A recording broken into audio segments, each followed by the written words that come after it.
ಸಾಮಾಜಿಕ ಬಾಣ ಬಿಟ್ಟ ಸಿದ್ದರಾಮಯ್ಯ ಜಾತಿ ಕಾರಣಕ್ಕಾಗಿ ಟಾರ್ಗೆಟ್ ಮಾಡಿದ್ರು. ಕುರಿ ಕಾಯೋನು ಸಿಎಂ ಆಗಿದ್ದನ್ನ ಸಹಿಸ್ತಾ ಇಲ್ಲ. ನನ್ನ 4 ದಶಕಗಳ ರಾಜಕೀಯ ಜೀವನ ಎಂದಿಗೂ ಹೂವಿನ ಹಾಸಿಗೆ ಆಗಿರಲಿಲ್ಲ. ದ್ವೇಷ, ಅಸೂಯೆ, ರಾಜಕಾರಣದ ವಿರುದ್ಧ ಹೋರಾಡುತ್ತೇನೆ. ಸಿದ್ದು ಹೀಗೆ ಹೇಳ್ತಾ ಇರೋದು ಯಾರಿಗೆ? ಕುರ್ಚಿ ಕದನದ ಸಮಯದಲ್ಲೇ ಸಿದ್ದು ಮಾತಿನ ಚಾಟಿ ಬೀಸಿದ್ದೇಕೆ?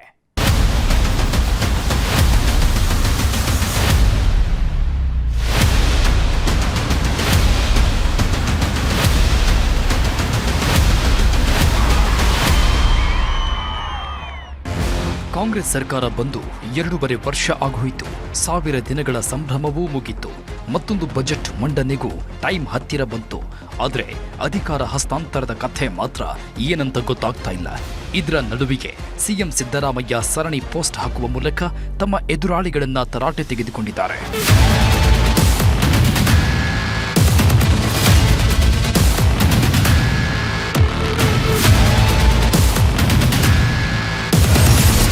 ಸಿಎಂ ಪೋಸ್ಟ್ ಗಲಾಟೆಯ ನಡುವೆ ಸಿದ್ದರಾಮಯ್ಯ ಫೇಸ್ಬುಕ್ ಪೋಸ್ಟ್. ಪಟ್ಟಭದ್ರರ ಕಣ್ಣು ಕೆಂಪಾಗಿದೆ. ಜಾತಿ ಕಾರಣಕ್ಕಾಗಿಯೇ ದ್ವೇಷ. ರಣರಂಗದಿಂದ ಓಡಿ ಹೋಗಲ್ಲ. ಸಿದ್ದು ಬಾಣ ಬಿಟ್ಟಿದ್ದು ಯಾರಿಗೆಲ್ಲ. ಮ್ಯಾಚ್ ಕ್ಲೈಮ್ಯಾಕ್ಸ್ ಹಂತಕ್ಕೆ ಬಂದಿದೆ. ಸೋಲು ಗೆಲುವು ಅನ್ನೋದು ನಿರ್ಧಾರ ಆಗೋ ಟೈಮ್ ಬಂದಿದೆ. ವಿಕೆಟ್ ತೆಗೆದರೆ ಮಾತ್ರ ಗೆಲುವು ಸಾಧ್ಯ ಎನ್ನುವಂತಾಗಿದ್ದು, ಎದುರಾಳಿಗಳು ಸ್ಟ್ರಾಂಗ್ ಆಗಿ ಕ್ರೀಸ್ನಲ್ಲಿ ನಿಲ್ತಾ ಇದ್ದಂತೆ ಸಿದ್ದರಾಮಯ್ಯ ಯಾರ್ಕರ್ ಎಸೆದಿದ್ದಾರೆ. ಈ ಯಾರ್ಕರ್ ವಿಕೆಟ್ ತೆಗೆಯುತ್ತಾ ಅಥವಾ ಡಾಟ್ ಮಾಡುತ್ತಾ ಅನ್ನೋದು ಈಗ ಎಲ್ಲರ ಕುತೂಹಲ ಕೆರಳಿಸಿದೆ.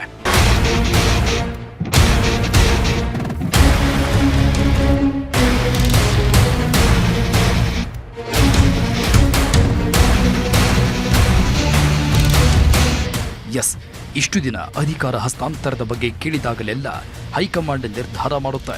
ಹೈಕಮಾಂಡ್ ಯಾವಾಗ ಹೇಳುತ್ತೋ ಆಗ ಕುರ್ಚಿ ಬಿಟ್ಕೊಡ್ತೀನಿ ಅಂತ ಹೇಳ್ತಾ ಇದ್ದ ಸಿದ್ದರಾಮಯ್ಯ ಈಗ ಬೇರೆಯದೇ ರೀತಿ ಟ್ವೀಟ್ ಮಾಡಿದ್ದಾರೆ. ರಣರಂಗದಿಂದ ಹೇಳಿಯಂತೆ ಓಡಿ ಹೋಗಲ್ಲ ಅನ್ನೋ ಮಾತುಗಳನ್ನು ಹೇಳಿದ್ದಾರೆ. ಸಾಮಾಜಿಕ ನ್ಯಾಯದ ಬಗ್ಗೆ ಮಾತಾಡಿ ವಿರೋಧಿಗಳ ಬಾಯಿ ಮುಚ್ಚಿಸೋ ಪ್ರಯತ್ನ ಮಾಡಿದ್ದಾರೆ. ಸಮಯಕ್ಕೆ ತಕ್ಕಂತೆ ಎಷ್ಟು ಬೇಕೋ ಅಷ್ಟೇ ಮಾತಾಡ್ತಾ ಇದ್ದ ಸಿದ್ದರಾಮಯ್ಯ ಈಗ ಫುಲ್ ವೈಲೆಂಟ್ ಆಗಿ ಪುಟಗಟ್ಟಲೆ ಪೋಸ್ಟ್ ಹಾಕಿದ್ದಾರೆ.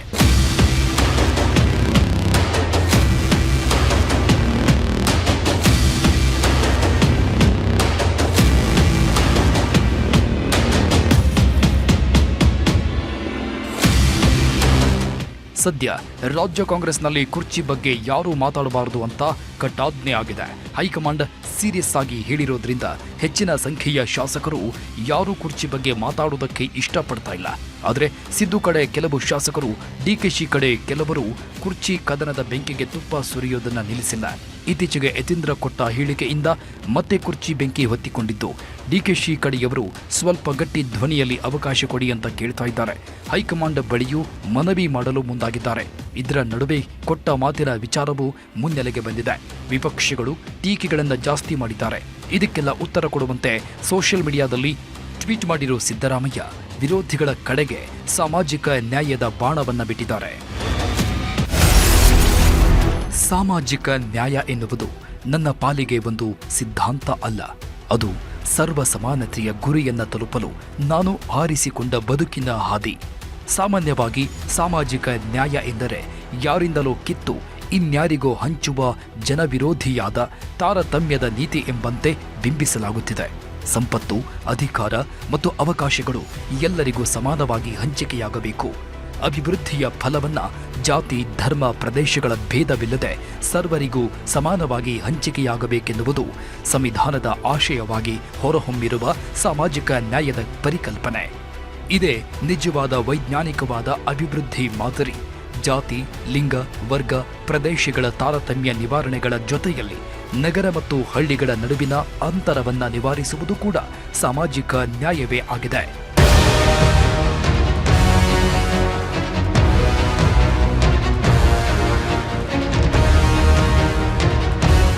ಸಾಮಾಜಿಕ ನ್ಯಾಯ ಬೇಕು. ಸಾಮಾಜಿಕ ನ್ಯಾಯದಿಂದಲೇ ಸಮಾಜದ ಏಳಿಗೆ ಸಾಧ್ಯ ಅಂತ ಹೇಳಿಕೊಂಡು ಬಂದಿದ್ದ ಸಿದ್ದರಾಮಯ್ಯ ಈಗ ಸಾಮಾಜಿಕ ನ್ಯಾಯದ ಬಗ್ಗೆ ವಿರೋಧಿಗಳಿಗೆ ಪಾಠ ಮಾಡಿದ್ದಾರೆ. ಸಾಮಾಜಿಕ ನ್ಯಾಯ ಅನ್ನೋದನ್ನ ನಾನು ಕೇವಲ ನನ್ನ ಸಿದ್ಧಾಂತವಾಗಿ ಮಾತ್ರ ಇಟ್ಟುಕೊಂಡಿಲ್ಲ. ಅದನ್ನೇ ನನ್ನ ಬದುಕಿನ ಹಾದಿಯಾಗಿ ಬದಲಾಯಿಸಿಕೊಂಡಿದ್ದೇನೆ. ನಾನು ಹೇಳುವ ಸಾಮಾಜಿಕ ನ್ಯಾಯವನ್ನ ಬೇರೆ ರೀತಿಯಲ್ಲಿ ಬಿಂಬಿಸಲಾಗ್ತಾ ಇದೆ ಅಂತ ವಿರೋಧಿಗಳಿಗೆ ಟಾಂಗ್ ಕೊಟ್ಟಿದ್ದಾರೆ.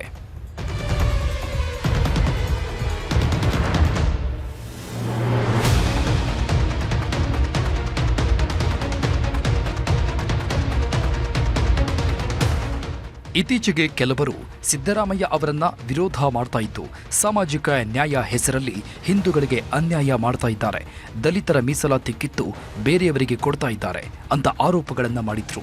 ಅದಕ್ಕೆ ಈಗ ಸಾಮಾಜಿಕ ನ್ಯಾಯ ಅಂದ್ರೆ ಏನು, ಸಾಮಾಜಿಕ ನ್ಯಾಯದ ಬಗ್ಗೆ ತಮ್ಮ ಬದ್ಧತೆ ಏನು ಅನ್ನೋದನ್ನ ಹೇಳಿರೋ ಸಿದ್ದರಾಮಯ್ಯ, ಸಾಮಾಜಿಕ ನ್ಯಾಯ ಎಂದರೆ ಯಾರಿಂದಲೂ ಕಿತ್ತು ಇನ್ಯಾರಿಗೂ ಹಂಚುವುದಲ್ಲ, ಸಂಪತ್ತು, ಅಧಿಕಾರ ಮತ್ತು ಅವಕಾಶಗಳು ಎಲ್ಲರಿಗೂ ಸಮಾನವಾಗಿ ಹಂಚಿಕೆಯಾಗಬೇಕು ಅಂತ ಹೇಳಿದ್ದಾರೆ.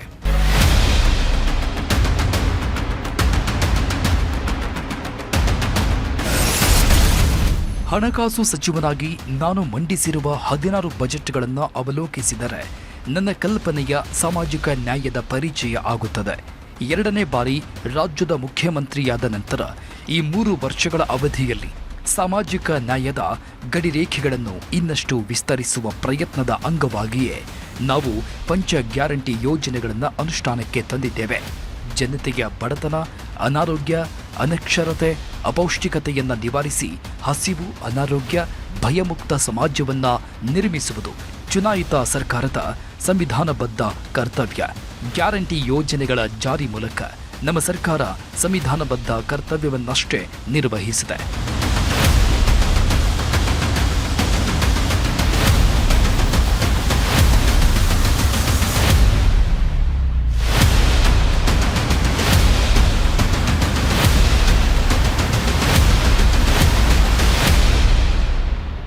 ಕಾಂಗ್ರೆಸ್ ಸರ್ಕಾರ ಗ್ಯಾರಂಟಿ ಯೋಜನೆಗಳನ್ನು ಘೋಷಣೆ ಮಾಡಿದ್ದು, ಗ್ಯಾರಂಟಿಗಳ ಮೂಲಕ ಅಧಿಕಾರಕ್ಕೆ ಬಂದಿದ್ದು ಎಲ್ಲರಿಗೂ ಗೊತ್ತೂ ಇದೆ.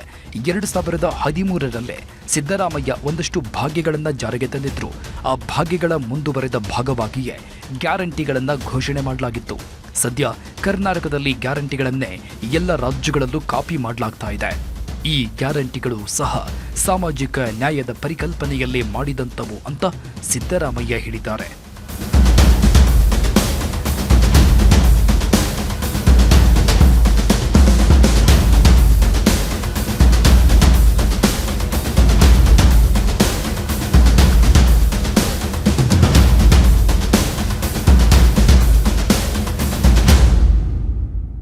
ಪಂಚ ಗ್ಯಾರಂಟಿಗಳು ಸಹ ಸಾಮಾಜಿಕ ನ್ಯಾಯದ ಭಾಗ ಅಂತ ಹೇಳಿಕೊಂಡಿರೋ ಸಿದ್ದರಾಮಯ್ಯ, ನಾನು ಮಂಡಿಸಿರೋ ಬಜೆಟ್ಗಳಲ್ಲೂ ಸಾಮಾಜಿಕ ನ್ಯಾಯದ ಪರಿಕಲ್ಪನೆ ಇದೆ. ಗ್ಯಾರಂಟಿಗಳ ಮೂಲಕ ನಮ್ಮ ಸರ್ಕಾರ ಸಂವಿಧಾನಬದ್ಧ ಕರ್ತವ್ಯವನ್ನ ನಿಭಾಯಿಸಿದೆ ಅಂತ ಹೇಳಿದ್ದಾರೆ. ತಮ್ಮನ್ನ ಟೀಕಿಸಿದ್ದ ವಿಪಕ್ಷಗಳನ್ನ ಹಾಗೆ ಸ್ವಪಕ್ಷದವರು ಟಾರ್ಗೆಟ್ ಮಾಡಿಕೊಂಡು ಮಾತಾಡಿರೋ ಸಿದ್ದರಾಮಯ್ಯ ಒಂದು ರೀತಿಯಲ್ಲಿ ಎಲ್ಲರಿಗೂ ಸಾಮಾಜಿಕ ನ್ಯಾಯದ ಪಾಠ ಮಾಡಿದ್ದಾರೆ.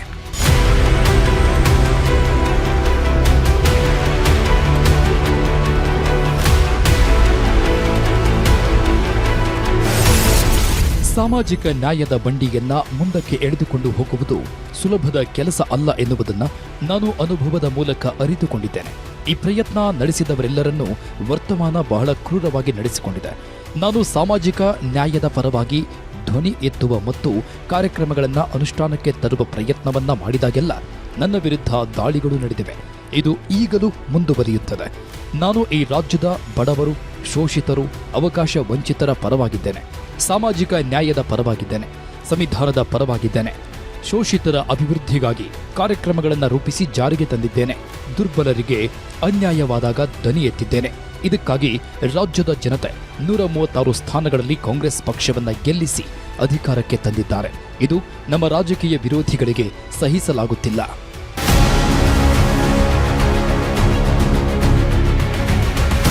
ಸಿದ್ದರಾಮಯ್ಯ ಇದೇ ಮೊದಲ ಬಾರಿಗೆ ಎಂಬಂತೆ ಕೆಲವು ಗಂಭೀರ ವಿಷಯಗಳನ್ನ ಪ್ರಸ್ತಾಪ ಮಾಡಿದ್ದಾರೆ. ನನ್ನ ವಿರುದ್ಧ ಷಡ್ಯಂತ್ರ ನಡೀತಾ ಇದೆ ಅಂತ ಹೇಳಿರೋ ಸಿದ್ದು, ಷಡ್ಯಂತ್ರ ಯಾಕಾಗಿ ನಡೀತಾ ಇದೆ ಅನ್ನೋದನ್ನು ಹೇಳಿದ್ದಾರೆ. ಸಾಮಾಜಿಕ ನ್ಯಾಯದ ಪರವಾಗಿ ಇರೋದಕ್ಕೆ, ಶೋಷಿತರ ಪರವಾಗಿ ಇರೋದಕ್ಕೆ ನನ್ನ ವಿರುದ್ಧ ಷಡ್ಯಂತ್ರಗಳು ಆಗ್ತಾ ಇವೆ ಅನ್ನೋ ಮಾತನ್ನು ಹೇಳಿದ್ದಾರೆ.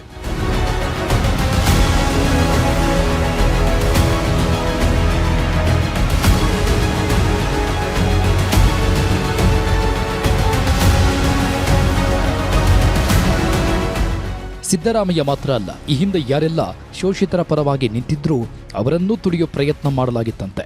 ದೇವರಾಜು ಅರಸು ಅವರಿಂದ ಹಿಡಿದು ಎಲ್ಲರಿಗೂ ಇಂಥ ಅನುಭವ ಆಗಿದೆ. ಇಲ್ಲಿ ಸಾಮಾಜಿಕ ನ್ಯಾಯದ ಪರವಾಗಿ ನಿಲ್ಲೋದೇ ತಪ್ಪು ಎನ್ನುವಂತೆ ಆಗಿದೆ ಅನ್ನೋ ಮಾತುಗಳನ್ನ ಸಿದ್ದರಾಮಯ್ಯ ಹೇಳಿದ್ದಾರೆ.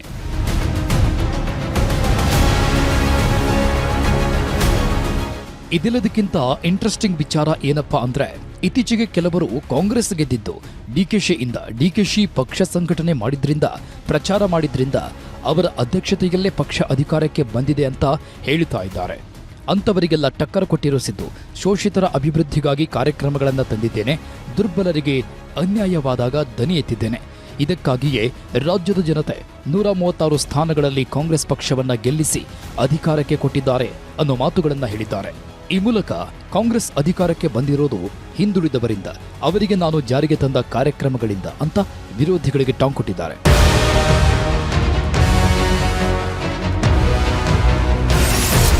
ನನ್ನ ಮೇಲೆ ವಿರೋಧಿಗಳು ನಡೆಸುತ್ತಿರುವ ಬಹುತೇಕ ದಾಳಿಗಳು, ಮಾಡುತ್ತಿರುವ ಟೀಕೆ ಆರೋಪಗಳಿಗೆ ನಾನು ಹುಟ್ಟಿದ ಜಾತಿಯೂ ಒಂದು ಕಾರಣ.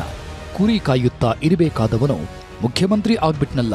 ಆರ್ಥಿಕ ತಜ್ಞರಿಗೆ ಸರಿಸಮಾನಾಗಿ ನಿಂತು ಸಾಲು ಸಾಲು ಬಜೆಟ್ ಮಂಡಿಸಿ ಶಹಬಾಸ್ ಗಿರಿ ಗಳಿಸುತ್ತಿದ್ದಾನಲ್ಲ ಎನ್ನುವ ಅಸಹನೆ, ಅವರೊಳಗೆ ದ್ವೇಷ, ಅಸೂಯೆ ಕುದಿಯುತ್ತಿದೆ.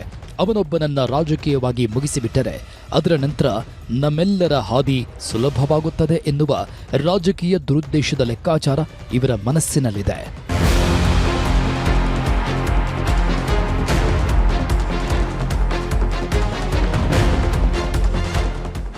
ಸಿದ್ದರಾಮಯ್ಯ ಹಿಂದೆಲ್ಲ ವೇದಿಕೆಗಳಲ್ಲಿ ನಿಂತು ತಮ್ಮ ವಿರೋಧಿಗಳ ವಿರುದ್ಧ ತೊಡೆತಡ್ತಾ ಇದ್ರು. ನನ್ನನ್ನು ಮುಟ್ಟಿದ್ರೆ ನೀವೆಲ್ಲ ಸುಮ್ಮನೆ ಇರ್ತೀರಾ ಅಂತ ಕೇಳಿ ಎದುರಾಳಿಗಳಿಗೆ ನನ್ನ ಪರವಾಗಿ ಜನರು ಇದ್ದಾರೆ ಅಂತ ವಾರ್ನಿಂಗ್ ಕೊಡ್ತಾ ಇದ್ರು. ಆದರೆ ಈ ಬಾರಿ ತಮ್ಮನ್ನ ಯಾರು ಯಾಕಾಗಿ ಟಾರ್ಗೆಟ್ ಮಾಡ್ತಾ ಇದ್ದಾರೆ, ಸಿಎಂ ಸ್ಥಾನದಿಂದ ಕೆಳಗೆ ಇಳಿಬೇಕು ಅಂತ ಯಾಕೆ ಹೇಳ್ತಾ ಇದ್ದಾರೆ ಅನ್ನೋದನ್ನ ಅವರು ಸಾಮಾಜಿಕ ಜಾಲತಾಣದಲ್ಲಿ ಬರೆದುಕೊಂಡಿದ್ದಾರೆ.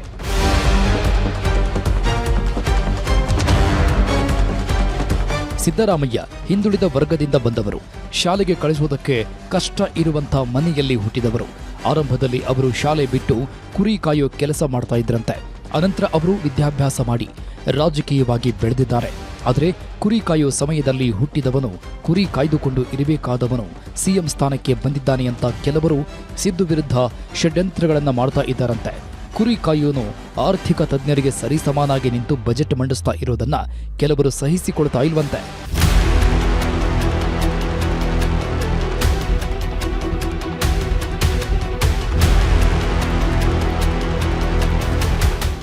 ಸಿದ್ದರಾಮಯ್ಯ ಅವರನ್ನ ಮುಗಿಸಬೇಕು ಅಂತಲೇ ಕೆಲವರು ಪಟ್ಟು ಹಿಡಿದು ಕೂತಿದ್ದು ಅವರ ವಿರುದ್ಧ ಪಿತೂರಿಗಳನ್ನ ಮಾಡ್ತಾ ಇದ್ದಾರಂತೆ.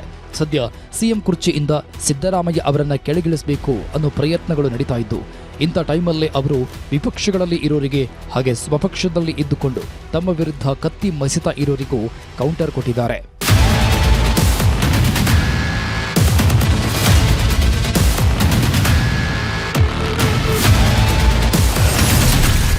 ಈಗ ರಾಹುಲ್ ಗಾಂಧಿಯವರ ವಿರುದ್ಧವೂ ಸಂಚು ನಡೀತಾ ಇದೆ. ಯಾವಾಗ ರಾಹುಲ್ ಗಾಂಧಿಯವರು ಜಾತಿ, ಮತ, ಪಂಥ, ವರ್ಗವನ್ನ ಮೀರಿ ಎಲ್ಲ ಭಾರತೀಯರನ್ನ ಜೋಡಿಸುವ ಕೆಲಸ ಶುರು ಮಾಡಿದ್ರೋ, ಯಾವಾಗ ಅವರು ಸಾಮಾಜಿಕ ನ್ಯಾಯದ ಪ್ರಶ್ನೆಗಳನ್ನು ಎತ್ತಲು ಶುರು ಮಾಡಿದ್ರೋ, ಯಾವಾಗ ಅವರು ಜಾತಿ ಗಣತಿ ಬಗ್ಗೆ, ಮೀಸಲಾತಿ ಹೆಚ್ಚಳದ ಬಗ್ಗೆ ದನಿ ಎತ್ತಲು ಪ್ರಾರಂಭಿಸಿದ್ರೋ, ಅಂದಿನಿಂದ ಅವರನ್ನ ಹಣಿಯುವ ಕೆಲಸ ಜೋರಾಗಿ ನಡೀತಾ ಇದೆ. ಕಾಲ ಬದಲಾಗಿದೆ.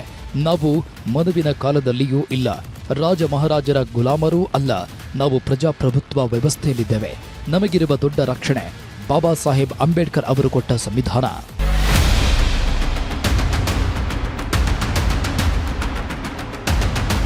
ನಾನು ಮಾತ್ರ ಅಲ್ಲ, ನನ್ನಂತೆಯೇ ರಾಹುಲ್ ಗಾಂಧಿ ಸಹ ಸಾಮಾಜಿಕ ನ್ಯಾಯದ ಪರವಾಗಿದ್ದಾರೆ. ಅವರು ನ್ಯಾಯದ ಪರವಾಗಿ ಇರೋದಕ್ಕೆ ಅವರ ವಿರುದ್ಧವೂ ಸಂಚು ನಡೀತಾ ಇದೆ ಅಂತ ಸಿದ್ದರಾಮಯ್ಯ ಹೇಳಿದ್ದಾರೆ. ಸಿದ್ದರಾಮಯ್ಯ ಸದ್ಯ ರಾಜ್ಯದಲ್ಲಿ ಹಿಂದುಳಿದವರಿಗೆ ನ್ಯಾಯ ಸಿಗಬೇಕು ಅಂತ ಜಾತಿ ಗಣತಿ ನಡೆಸಿದ್ದಾರೆ. ಆ ಜಾತಿ ಗಣತಿಗೂ ಸಾಕಷ್ಟು ವಿರೋಧಗಳು ವ್ಯಕ್ತವಾಗಿದ್ದವು. ಸದ್ಯ ರಾಹುಲ್ ಗಾಂಧಿ ಸಹ ಜಾತಿ ಗಣತಿ ಪರವಾಗಿದ್ದು, ಅವರು ಜಾತಿ ಗಣತಿ ಬಗ್ಗೆ ಮಾತಾಡಿ ಮೀಸಲಾತಿ ಬಗ್ಗೆ ಧ್ವನಿ ಎತ್ತಿದ್ದಕ್ಕೆ ಅವರನ್ನು ಟಾರ್ಗೆಟ್ ಮಾಡಲಾಗಿದೆ ಅಂತ ಸಿದ್ದು ಬರೆದುಕೊಂಡಿದ್ದಾರೆ.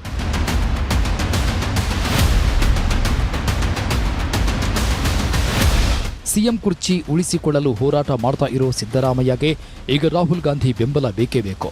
ಅದಕ್ಕೆ ರಾಹುಲ್ ತನ್ನ ಪರವಾಗಿದ್ದಾರೆ ಅಂತ ಹೇಳುವುದಕ್ಕೋ ಅಥವಾ ರಾಹುಲ್ ಮತ್ತು ತಮ್ಮದು ಇಬ್ಬರದ್ದು ಒಂದೇ ಅಭಿಪ್ರಾಯ ಅಂತ ಎದುರಾಳಿಗಳಿಗೆ ತಿಳಿಸೋದಕ್ಕೋ ಸದ್ಯ ಸಿದ್ದರಾಮಯ್ಯ ತಮ್ಮ ಸಾಮಾಜಿಕ ನ್ಯಾಯದ ಹೋರಾಟಕ್ಕೆ ರಾಹುಲ್ ಅವರನ್ನು ಸೇರಿಸಿಕೊಂಡಿದ್ದಾರೆ.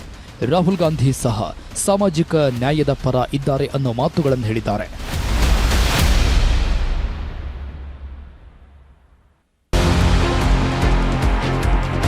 ಕುರ್ಚಿ ಕದನದ ಟೈಮಲ್ಲೇ ಸಿದ್ದರಾಮಯ್ಯ ಮಾತಾಡಿರೋ ವಿಷಯಗಳು ಈಗ ಭಾರೀ ಚರ್ಚೆ ಹುಟ್ಟು ಹಾಕಿವೆ. ಸಿದ್ದರಾಮಯ್ಯ ತಮ್ಮ ಕುರ್ಚಿ ಬಗ್ಗೆಯೇ ಮಾತಾಡಿದ್ದ, ವಿರೋಧ ಪಕ್ಷಗಳಿಗೆ ಟಕ್ಕರ್ ಕೊಟ್ಟಿದ್ದ ಅಥವಾ ಸ್ವಪಕ್ಷದವರನ್ನೇ ಉದ್ದೇಶಿಸಿ ಮಾತನಾಡಿದ್ದ? ಸಿದ್ದು ಮಾತಿನ ಮರ್ಮ ಏನು ಅನ್ನೋ ಚರ್ಚೆಗಳು ನಡೀತಾ ಇವೆ. ಸಿದ್ದು ಪೋಸ್ಟ್ ಅನ್ನ ಒಬ್ಬೊಬ್ಬರು ಒಂದೊಂದು ರೀತಿಯಲ್ಲಿ ವಿಶ್ಲೇಷಣೆ ಮಾಡ್ತಾ ಇದ್ದಾರೆ.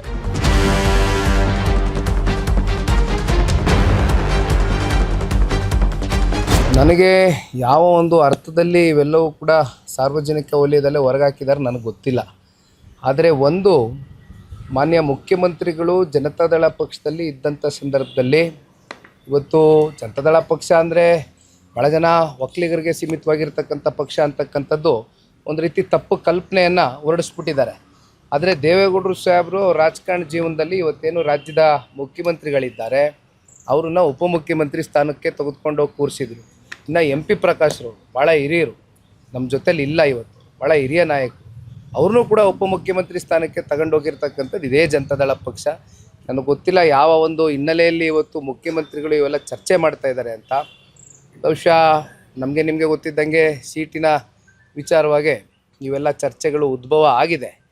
ಆದರೆ ಒಂದು ಕೇಂದ್ರದಲ್ಲಿ ಕಾಂಗ್ರೆಸ್ನವರು ಆ ನಾಯಕತ್ವಕ್ಕೆ ಏನಾದರೂ ಕೇಂದ್ರದಲ್ಲಿ ಬೆಲೆ ಕೊಡ್ತಾರೆ ಅನ್ನೋದಾದರೆ ರಾಜ್ಯ ನಾಯಕರು, ಬಹುಶಃ ಕೇಂದ್ರ ನಾಯಕರು ಈ ಕೂಡಲೇ ಇಂಟರ್ಫಿಯರೆನ್ಸ್ ಕೊಟ್ಟು ಇದಕ್ಕೇನಾದರೂ ಒಂದು ತೆರೆ ಎಳೀತಕ್ಕಂಥ ಕೆಲಸ ಮಾಡಬೇಕು.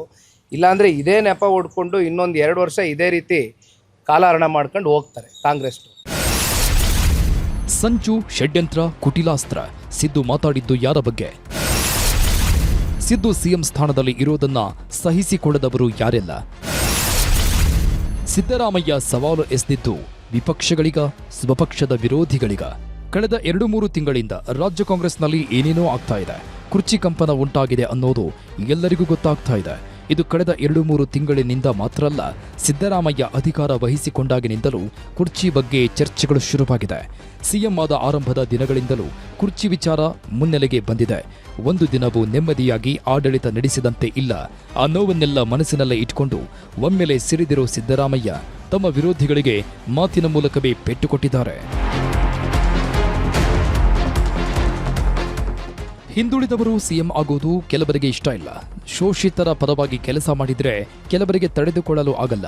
ಸಂಚು, ಷಡ್ಯಂತ್ರಗಳನ್ನ ಮಾಡ್ತಾರೆ ಅಂತ ಹೇಳಿರೋ ಸಿದ್ದು, ನಾನು ಯಾರಿಗೂ ಬಗ್ಗಲ್ಲ, ಜಗ್ಗಲ್ಲ, ಹೆದರಿಕೊಂಡು ಓಡಿ ಹೋಗೋದೇ ಇಲ್ಲ ಅಂತ ಹೇಳಿದ್ದಾರೆ. ದೇವರಾಜು ಅರಸು ರೀತಿ ಸಾಮಾಜಿಕ ನ್ಯಾಯದ ಪರ ನಿಂತಿದ್ದಕ್ಕೆ ನನ್ನ ಕಂಡ್ರೆ ಯಾರಿಗೂ ಆಗ್ತಾ ಇಲ್ಲ ಅಂತ ಹೇಳಿರೋ ಸಿದ್ದರಾಮಯ್ಯ, ನನ್ನ ಉಸಿರು ಇರೋವರೆಗೂ ಸಾಮಾಜಿಕ ನ್ಯಾಯಕ್ಕಾಗಿ ಹೋರಾಡುತ್ತೇನೆ ಅಂತ ಹೇಳಿದ್ದಾರೆ. ನನ್ನ 4 ದಶಕಗಳ ರಾಜಕೀಯ ಜೀವನ ಎಂದಿಗೂ ಹೂವಿನ ಹಾಸಿಗೆ ಆಗಿರಲಿಲ್ಲ. ಅದು ಕಲ್ಲು ಮುಳ್ಳುಗಳ ಹಾದಿಯಾಗಿತ್ತು. ನನ್ನನ್ನು ರಾಜಕೀಯವಾಗಿ ಮುಗಿಸಲು ಹಲವಾರು ದೊಡ್ಡ ನಾಯಕರು ಹಲವಾರು ಬಗೆಯ ಕುಟಿಲ ಕಾರಸ್ಥಾನಗಳನ್ನು ಮಾಡಿದ್ದಾರೆ. ಅವುಗಳನ್ನೆಲ್ಲವನ್ನು ಜನತೆಯ ಆಶೀರ್ವಾದದಿಂದ ಗೆದ್ದು ಬಂದಿದ್ದೇನೆ. ಇದು ನನ್ನ ವಿರುದ್ಧ ನಡೆಯುತ್ತಿರುವ ಷಡ್ಯಂತ್ರಗಳಲ್ಲ. ಇದು ನನ್ನನ್ನು ನಂಬಿರುವ, ಪ್ರೀತಿಸುತ್ತಿರುವ, ನನಗೆ ನಿರಂತರವಾಗಿ ಆಶೀರ್ವಾದ ನೀಡಿ ಬೆಂಬಲಿಸುತ್ತಿರುವ ನಿಮ್ಮ ವಿರುದ್ಧ ನಡೆಯುತ್ತಿರುವ ಷಡ್ಯಂತ್ರ ಎನ್ನುವುದು ನನಗೆ ಚೆನ್ನಾಗಿ ಗೊತ್ತು. ಆದ್ದರಿಂದ ನನ್ನ ಉಸಿರು ಇರುವವರೆಗೆ ಈ ರಾಜಕೀಯ ಷಡ್ಯಂತ್ರ, ದ್ವೇಷ, ಅಸೂಯೆಯ ರಾಜಕಾರಣದ ವಿರುದ್ಧ ಹೋರಾಡುತ್ತೇನೆ.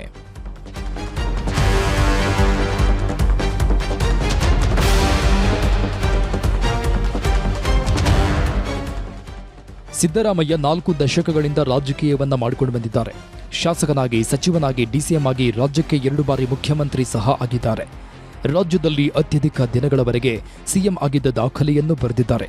ಆದರೆ ಅವರಿಗೆ ರಾಜಕೀಯ ಜೀವನ ಹೂವಿನ ಹಾಸಿಗೆ ಆಗಿರಲಿಲ್ಲವಂತೆ. ರಾಜಕೀಯ ಹಾದಿ ಕಲ್ಲು ಮುಳ್ಳುಗಳಿಂದ ಕೂಡಿತ್ತು ಅಂತ ಸಿದ್ದು ಹೇಳಿದ್ದಾರೆ. ಸಿದ್ದರಾಮಯ್ಯ ವಿರುದ್ಧ ದೊಡ್ಡ ನಾಯಕರೇ ಕುಟಿಲ ಕಾರಸ್ಥಾನಗಳನ್ನು ಮಾಡಿದರಂತೆ.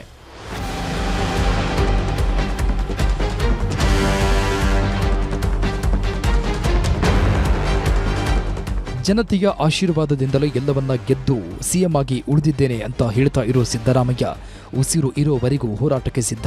ರಾಜಕೀಯ ಷಡ್ಯಂತ್ರ, ದ್ವೇಷ, ಅಸೂಯೆಯ ರಾಜಕಾರಣದ ವಿರುದ್ಧ ಹೋರಾಟ ಮುಂದುವರಿಯುತ್ತೆ ಅನ್ನೋ ಸಂದೇಶವನ್ನು ಕೊಟ್ಟಿದ್ದಾರೆ. ಸದ್ಯ ಈ ಮಾತು ಅವರ ವಿಪಕ್ಷಗಳಲ್ಲಿ ಇರೋರಿಗೆ ಹೇಳಿದ್ದಕ್ಕಿಂತ ಸ್ವಪಕ್ಷದವರಿಗೆ ಸೂಕ್ಷ್ಮವಾಗಿ ಪೆಟ್ಟು ಕೊಟ್ಟಿದ್ದಾರೆ ಅಂತ ಚರ್ಚೆ ಆಗ್ತಾ ಇದೆ. ಆದರೆ ಕೈ ನಾಯಕರು ಮಾತ್ರ ಸಿದ್ದರಾಮಯ್ಯ ಹೇಳಿರುವುದು ರಾಜಕೀಯ ವಿರೋಧಿಗಳ ಬಗ್ಗೆ ಅಂತ ಕವರ್ ಮಾಡೋ ಪ್ರಯತ್ನ ಮಾಡಿದ್ದಾರೆ. ಮಾಡಿದರೆ ಗೊತ್ತಿಲ್ಲ, ಸಹಿಸ್ಕೊಳ್ಳೋಕ್ಕಾಗಲ್ಲ ಅನ್ನೋದಾಗಿ ಇಷ್ಟೊಂದು ಬಜೆಟ್ ಮಂಡನೆ ಆಗ್ತಾ ಇತ್ತಾ ಹೇಳಿ. ಇವತ್ತು ಸುದೀರ್ಘ ಕಾಲ ಅವರು ಮುಖ್ಯಮಂತ್ರಿಗಳಾದವರು. ಬಹುಶಃ ನೀವು ಮೊನ್ನೆ ಮಾಧ್ಯಮದಲ್ಲಿ ತೋರಿಸ್ತಾ ಇದ್ದಂಗೆ ದೇವರಾಜ ಅರಸ್ ಸಾಹೇಬರ ರೆಕಾರ್ಡನ್ನು ಮುಡಿದಂಥವ್ರು, ಒಳ್ಳೆ ಆಡಳಿತ ಕೊಟ್ಟಂಥವ್ರು. ಹಿಂದೆ ಹಲವಾರು ಭಾಗ್ಯ ಕೊಟ್ಟಿದ್ರು, ಈ ಸರಿ ಗ್ಯಾರಂಟಿಗಳು ಕೊಡ್ತಾ ಇದ್ದಾರೆ. ಒಬ್ಬ ಸಮಾಜದ ಕಟ್ಟ ಕಡೆಯ ಮನುಷ್ಯನ ಕೂಡ ಒಂದು ಆರ್ಥಿಕ ಮತ್ತು ಸಾಮಾಜಿಕ ನ್ಯಾಯವನ್ನು ಕೊಡಿಸೋದು, ಸ್ವಾಭಿಮಾನದ ಬದುಕನ್ನು ಕೊಡಿಸುವಂಥ ಯೋಜನೆಗಳು ಅವರು ರೂಪಿಸಿದ್ದಾರೆ. ಇವೆಲ್ಲನೂ ಕೂಡ ಆಗಿರೋದು ಎಲ್ಲರೂ ಅವರ ಜೊತೆ ಇದ್ದಾರೆ, ಅವ್ರ ಬೆಂಬಲಕ್ಕೆ ನಿಂತಿದ್ದಾರೆ ಅಂತ ತಾನೇ ಆಗಿರೋದು. ಸೊ ಅದು ಯಾವ ಸಂದರ್ಭದಲ್ಲಿ ಹಾಗೆ ಅದು ಟ್ವೀಟ್ ಮಾಡಿದ್ದಾರೆ ನನಗೆ ಮಾಹಿತಿ ಇಲ್ಲ. ಸಿದ್ದರಾಮಯ್ಯ ಸರಣಿ ಟ್ವೀಟ್ಗಳ ಬಗ್ಗೆ ಈಗ ದೊಡ್ಡ ಮಟ್ಟದಲ್ಲಿ ಚರ್ಚೆ ಆಗ್ತಾ ಇದ್ದು, ಅವರು ವಿರೋಧ ಪಕ್ಷದವರ ಬಗ್ಗೆ ಮಾತಾಡ್ತಾ ಇದ್ದಾರೆ ಅಂತ ಕೈ ನಾಯಕರು ಹೇಳಿದ್ರೆ, ಇಲ್ಲ ಅವರು ತಮ್ಮ ಪಕ್ಷದಲ್ಲೇ ಇರೋ ವಿರೋಧಿಗಳ ಬಗ್ಗೆ ಮಾತಾಡ್ತಾ ಇದ್ದಾರೆ, ಕುರ್ಚಿ ಕಿತ್ತುಕೊಳ್ಳಲು ನೋಡ್ತಾ ಇರೋರಿಗೆ ವಾರ್ನಿಂಗ್ ಕೊಟ್ಟಿದ್ದಾರೆ ಅಂತ ವಿರೋಧ ಪಕ್ಷಗಳು ಆರೋಪ ಮಾಡ್ತಾ ಇವೆ. ಹಾಗಾಗಿ ಸಿಎಂ ಮಾತಿನ ಮರ್ಮ ಏನು, ಅವರು ಹಾಕಿದ ಪೋಸ್ಟ್ನ ಕಥೆ ಏನು ಅನ್ನೋದು ಸಸ್ಪೆನ್ಸ್ ಆಗಿ ಉಳಿದುಕೊಂಡಿದೆ. ನಾವೆಲ್ಲರೂ ಕೂಡ ಮನವಿಯನ್ನ ಮಾಡ್ಕೊಳ್ತಾ ಇದ್ದೀವಿ. ಅದರಲ್ಲಿ ಏನು ಪಟ್ಟಾಪದ ಅದು ಅಂತೆಲ್ಲ ಎಲ್ಲ ಕಾಂಗ್ರೆಸ್ ಶಾಸಕರು 140 ಜನ ನಾವೆಲ್ಲರೂ ಕೂಡ ಒಂದು ಬದಲಾವಣೆಯನ್ನ ಬೇಕು, ಬೇರೆಯವರಿಗೆ ಒಂದು ಅವಕಾಶವನ್ನ ಮಾಡಿಕೊಡಿ, ಇದರಿಂದ ಮುಂದಕ್ಕೆ ಪಕ್ಷಕ್ಕೆ ಒಳ್ಳೆಯದಾಗ್ತದೆ, ಮುಂದಿನ ಚುನಾವಣೆಗೆ ಒಂದಷ್ಟು ಬಲ ಸಿಗ್ತದೆ ಅಂಥೇಳಿ ಮನವಿ ಮಾಡ್ಕೊಳ್ತಾ ಇದ್ದೇವೆ. ಹೊರತು ನಮ್ಮಲ್ಲಿ ಗುಂಪುಗಾರಿಕೆನೂ ಇಲ್ಲ, ನಮ್ಮಲ್ಲಿ ಪಟ್ಟಾಬದ್ಧ ಶಕ್ತಿಗಳು ಒಂದು ಗುಂಪು ಆ ಗುಂಪು ಅನ್ನೋದು ಏನೂ ಇಲ್ಲ. ಸದ್ಯ ಸಿದ್ದರಾಮಯ್ಯ ರಣರಂಗದಿಂದ ಓಡಿ ಹೋಗಲ್ಲ ಅಂದಿದ್ದಾರೆ. ಇದರ ಅರ್ಥ ಕುರ್ಚಿ ಬಿಟ್ಟುಕೊಡೋದಿಲ್ಲ ಅನ್ನೋ ರೀತಿಯೂ ಇರಬಹುದು. ಹಾಗಾಗಿ ಅವರ ಹೇಳಿಕೆಗಳು ಮತ್ತೊಂದು ಸಂಘರ್ಷಕ್ಕೆ ನಾಂದಿಯಾಗುವ ಸಾಧ್ಯತೆ ಇದೆ. ವಿರೋಧಿಗಳ ತಂತ್ರಗಳಿಗೆ ಬಗ್ಗಲ್ಲ ಅಂತ ಕೌಂಟರ್ ಕೊಟ್ಟಿರೋ ಸಿದ್ದರಾಮಯ್ಯ ಪಟ್ಟಭದ್ರ ಹಿತಾಸಕ್ತಿಗಳ ಬಗ್ಗೆಯೂ ಉಲ್ಲೇಖಿಸಿದ್ದಾರೆ. ಆದರೆ ಅವರು ಯಾರು ಅನ್ನೋದನ್ನ ಮಾತ್ರ ಹೇಳಿಲ್ಲ. ಸಿದ್ದು ವಿಪಕ್ಷದವರನ್ನು ಗುರಿಯಾಗಿಸಿಕೊಂಡು ಸ್ವಪಕ್ಷದ ವಿರೋಧಿಗಳನ್ನು ಟಾರ್ಗೆಟ್ ಮಾಡಿದ್ದಾರೆ ಅಂತ ಹೇಳಲಾಗ್ತಾ ಇದೆ.